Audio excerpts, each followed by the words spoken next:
I'm Liam Milan. In this video, we're going to look at the introduction to Ableton Live's electric device. So electric is what we call an acoustically modelled instrument. It's using algorithms and maths to try and reproduce real-world sounds. And the real-world sounds it's trying to create is an electronic piano. So the electric piano comes mainly from the 70s onwards and can be heard on a lot of funk records and soul and so on. And it's basically a part electronic, part mechanical situation. So if we have a look at electric, which I've got loaded in here, you'll see that there's some main shells here that describe the different parts of the process of producing the sound. So I've got a MIDI controller here just to very easily show you how these types of instruments can respond. So the velocity responsiveness of these instruments is really important.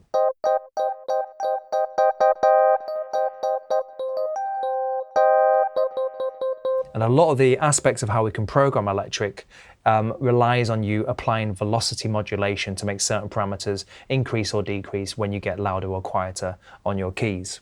So let's start by having a listen to the different instruments in this project. Every instrument is actually using electric. Some of them are trying to get the electronic piano sound, and some of them are actually being used for other sounds, which I'll cover too.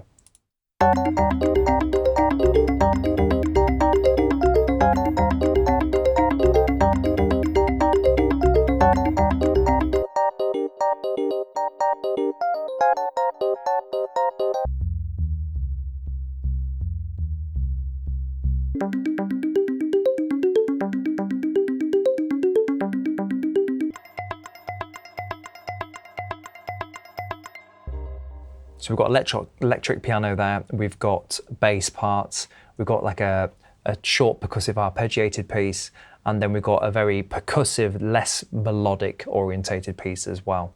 So we're just going to create a new instance of electric just over to the side here, and we'll sort out the rest of the content. So as mentioned, we have a hammer section. This strikes our fork, and then the fork has a certain behavior. The part that's being struck is called the tine, and the part that then resonates and creates the tone is called the tone section. And then we have the damper section, which is about muting the sound over time. So let's have a look at the hammer section first. So we do, as always, have a range of presets, and if you want electronic piano, and you want it as a quick fix because the nature of what you're working on requires it, the presets are a great place to go. We're going to try and build something from scratch to get used to how these different elements work. So I'm not going to load in a preset here. I'm just going to press Q and get rid of the hot swap loading. What I'm going to do instead is just create a short sequence, and I'm going to make sure that there's some velocity variations to it so you can get a sense of what's going on. In fact, what we could do is just borrow the MIDI part from here for the beginning point. So let's just play the sequence that I had on the first track.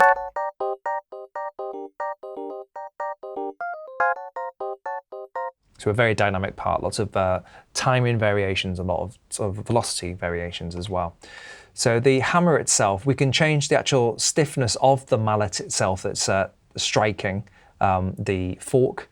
And there's a noise that accompanies that action, you know, as in the real world when someone's struck, there's a noise that happens, like an impact noise. So we can change the levels of these, and then we can go in and change the properties of these too. So let's change the stiffness property, sorry, not the level.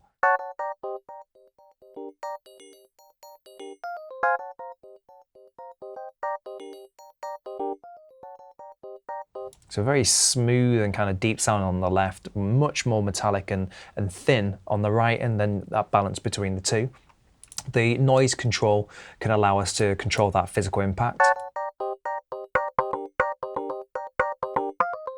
Now it's a noise, so it's not going to be tracking the pitch of what's being played. So we've got a pitch control which can tune where it hits every time that it's struck. Change its duration.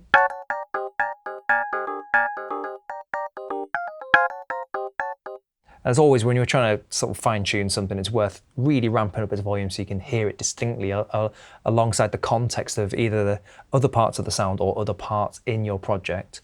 and then back it off when you've got the shape that you want. So I've got it very loud because I want to figure out the pitch and the decay and so on, but I'll probably back that off once I've got it the shape the way I want it.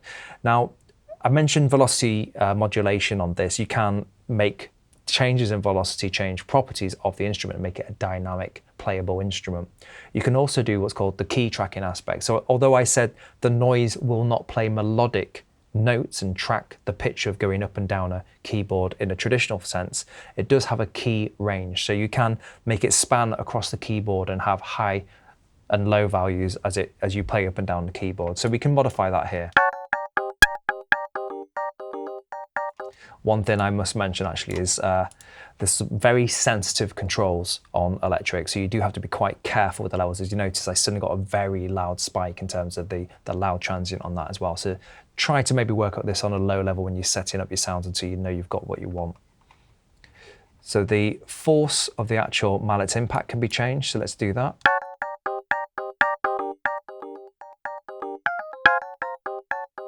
And then its responsiveness to velocity can be changed here. Same as the stiffness control that we modified in a static sense, moving it where we want it to rest and stay out while we let the instrument play. We can change that by, or have that changed by velocity or key as well. So let's move over to the fork aspect here. The tine, if you remember, is the part that's being struck, and then the tone is the after part that creates the timbre of the sound more so. So the tine has a control in terms of how loud it is. So let's just pull that up, and then we can change the color of it, which is our spectral balance.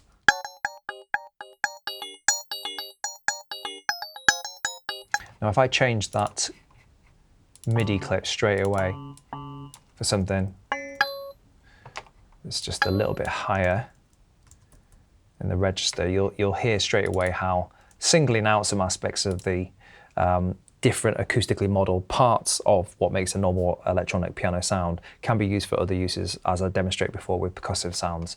So I've just gone through a different sequence, just the same pitch, and I've still got the tone part of the fork turned down and focusing on the tine part.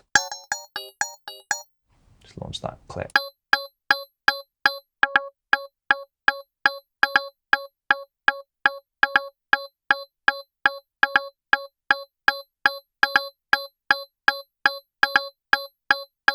Okay, so we can change the release of the tone and then the decay as well for when the notes end.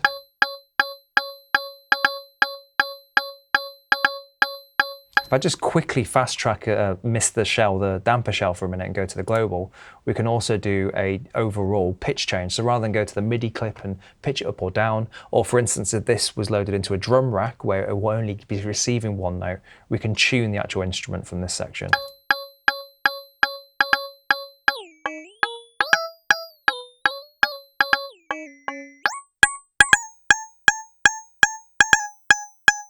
Okay, just by ear tuning that in with the actual nature of the current timbre, the pitch of the inputting note now matches better to the timbre that it's creating. So let's back off the tine a little bit, pull down the volume as well, and start bringing the tone section in.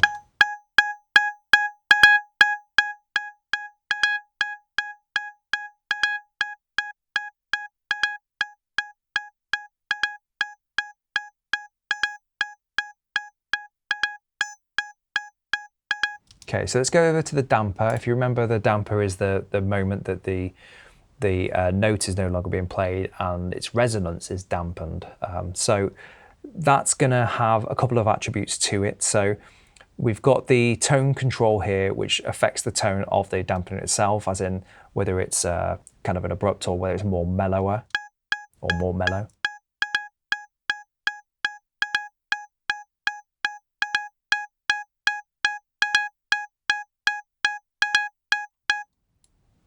Just turn this up.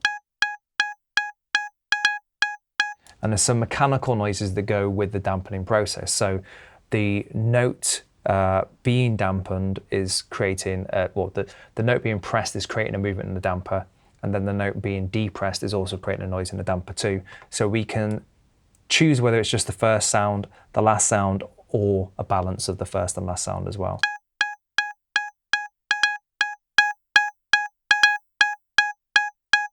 Might be easy to hear this if it's tuned down. Let's try it a little bit lower.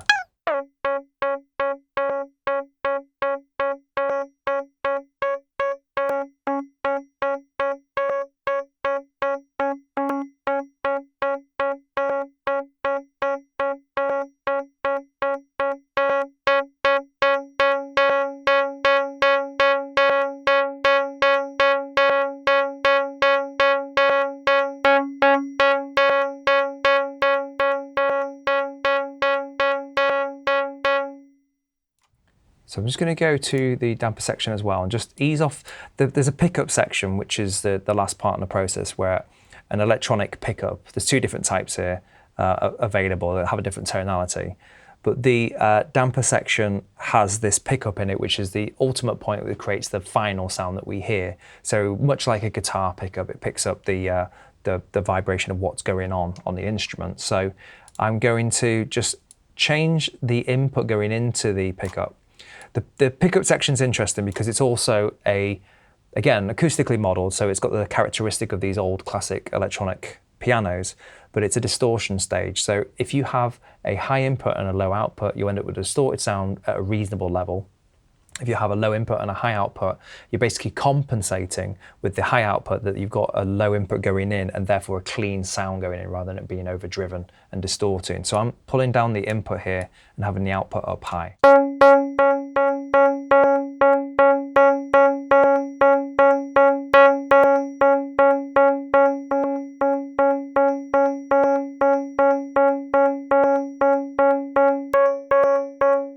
Let's try the other pickup.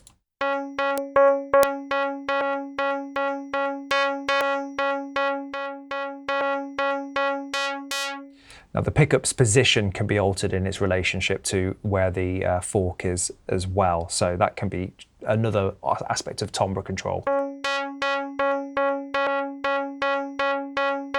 You notice there's a key as well. So again, key span, you can have the relationship of the pickup's output be modified as you go up and down the keyboard in terms of the volume that it has. So I'm going to just try copy the bass part to that sound now, and we'll see what that sounds like.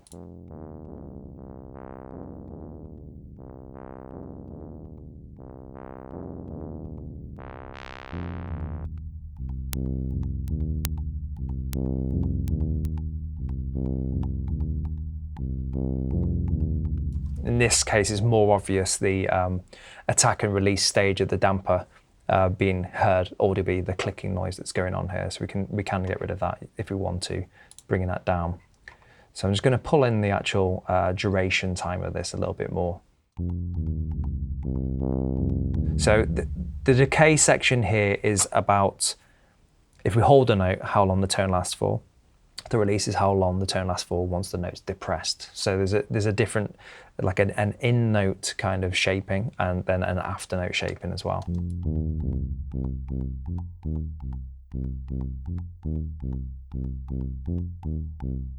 I'm just going to set the damper noise to only be on the attack rather than the release. Otherwise you're getting this like clicking after noise when the note's being depressed. So in this context where it's a nice soft dynamic bass that I'm trying to go for, I'm going to just have the attack so it's adding a transient to the beginning of the sound.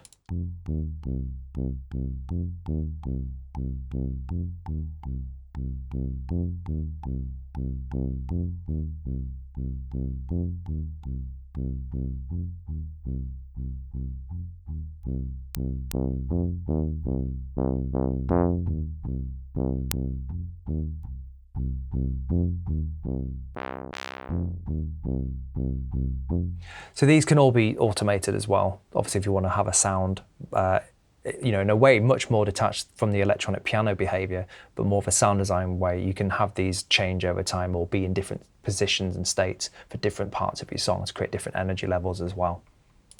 So the last thing I wanted to point to, we've got some standard aspects of global control. Polyphony, how many notes, that will affect your CPU consumption.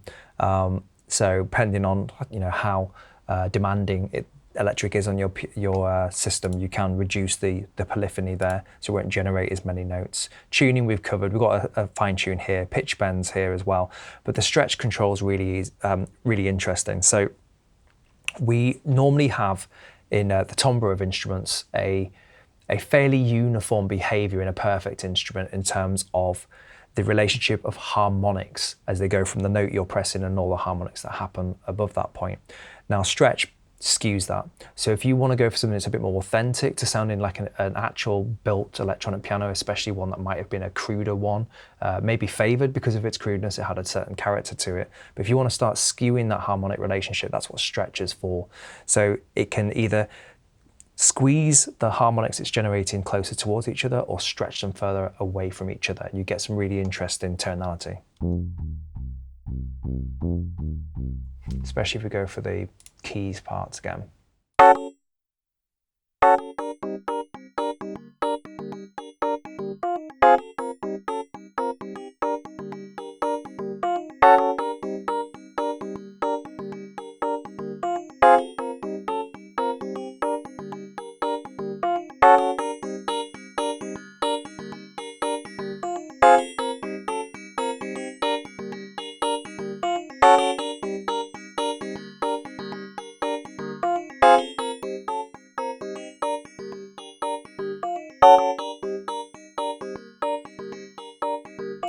So it's quite subtle in places, but you can hear that there's a more harmonic emphasized sort of balancing point, and then we get to something that's slightly less pleasant, slightly less cohesive in terms of the pitch of those harmonics that go with the original notes.